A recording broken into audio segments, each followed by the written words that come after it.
Good morning, lunatics. Welcome to Morning Java, brought to you by Get-Go Cafe and Market, where for a limited time you can try the smokestack pulled pork sandwich and sub, slow smoked, for 16 hours. Speaking of slow, that was a slow baseball game. Almost Speaking 3 of hours. smoked, the Pirates got smoked. Nice segue there. Yeah, 3 hours, 1 minute, preceded by about an hour rain delay to get into this one. Joe Musgrove, he's been so good for the Pirates' first two starts. Only allowed 2 runs, came in with a .64 ERA. He didn't have his best stuff tonight. I don't know if the rain delay affected him.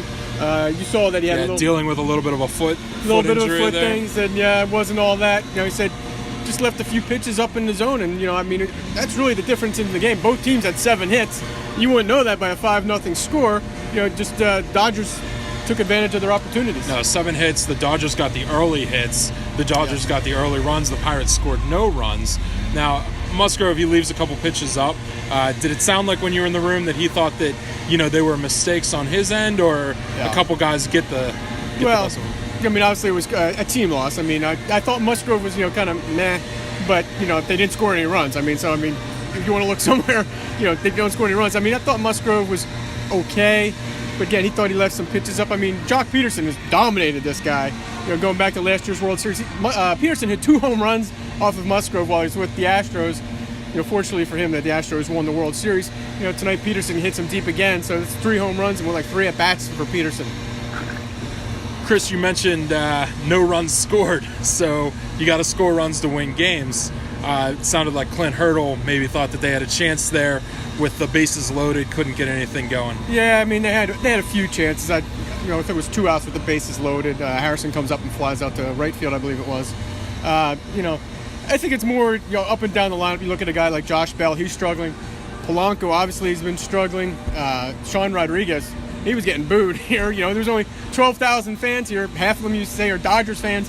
That's 6,000 Pirates fans. They gave it to him pretty good. You're talking about 12,000 ticketed fans. Yes, okay. Not 12,000 fans in the seat, because there were not 12,000 fans in the seat by the time this game ended. But yeah, I heard boos for Sean Rodriguez all night. It's kind of unfortunate. The guy steps in for Jordy Mercer, dealing with a little bit of an illness symptoms there. He took batting practice yesterday, but wasn't able to go. He's just not hitting the ball well. He's in the mid 100s now. He's just not hitting the ball like he has for the Pirates over the past couple of seasons.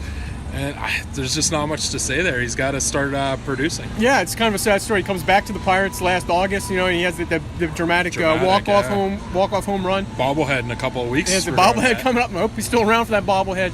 It's really strange because, Mercer was supposed to start the game. It was only 5 minutes before the game started that they announced that Rodriguez was going to play shortstop, and of course that brought down some boos right away.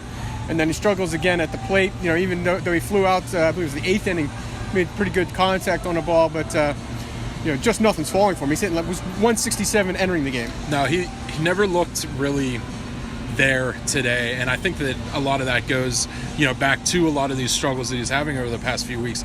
But man, I know I have a kind of fortunate look into what's going on with the Pirates at all times because I'm right next to them most of the game. But the television camera's right there too.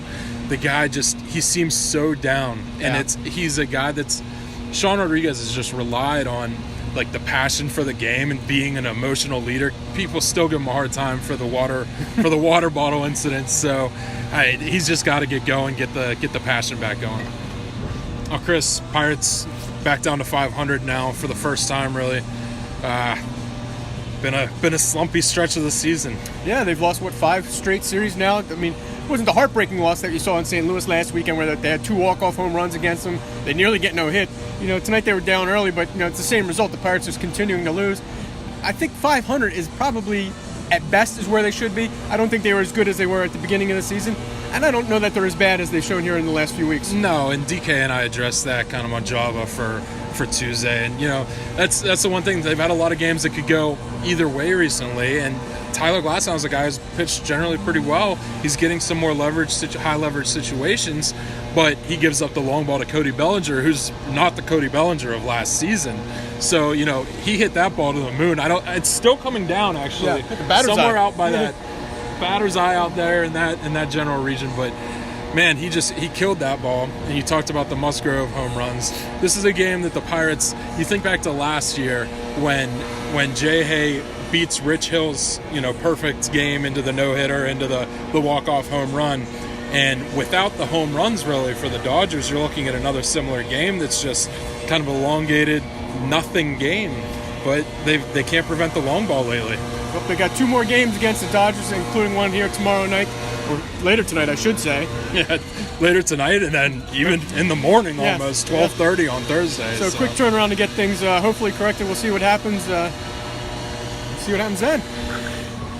So Chris, Pirates been inconsistent. Trevor Williams been a little bit inconsistent lately. We've seen flashes of brilliance, seen him giving up some long balls of his own and struggling a little bit lately. Yeah, that's not the situation he wants to be in. Good news for the Pirates. Dodgers have a rookie pitcher going, guy making his major league debut, young man named Caleb Ferguson. So he's going to make his debut here against the Pirates. And if they're ever going to get the bats going, you would think it might be that one. Yeah, and the Dodgers, they put out all the stops. They brought out the social media crew. They've got a video camera down by the dugout for this series to capture the first MLB start for the guy. But what do the Pirates have to do both tonight and then Thursday afternoon to get this thing going the right way? I think the big thing, obviously, sorry I'm trying to talk over the blower behind me, but I think the big thing they got to do is they get a quality start from Williams. That would help. I mean, obviously the bullpen's been taxed here of late. We've seen the struggles they've had. Not real sure on who the closer is. Vasquez is still the guy. He pitched. Hey, he pitched last night, and again, he looks really good in a non-save situation, coming out throwing heat. Again, non-save situation. That's kind of a big difference.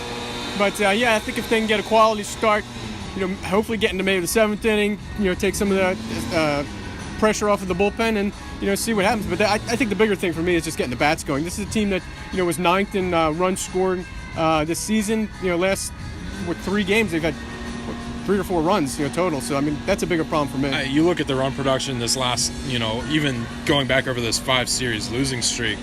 Compare that to beginning of the season and really when they were hot and the hottest team in at least the NL Central. I mean, if they don't get the bats going, and they'll just continue to lose these series.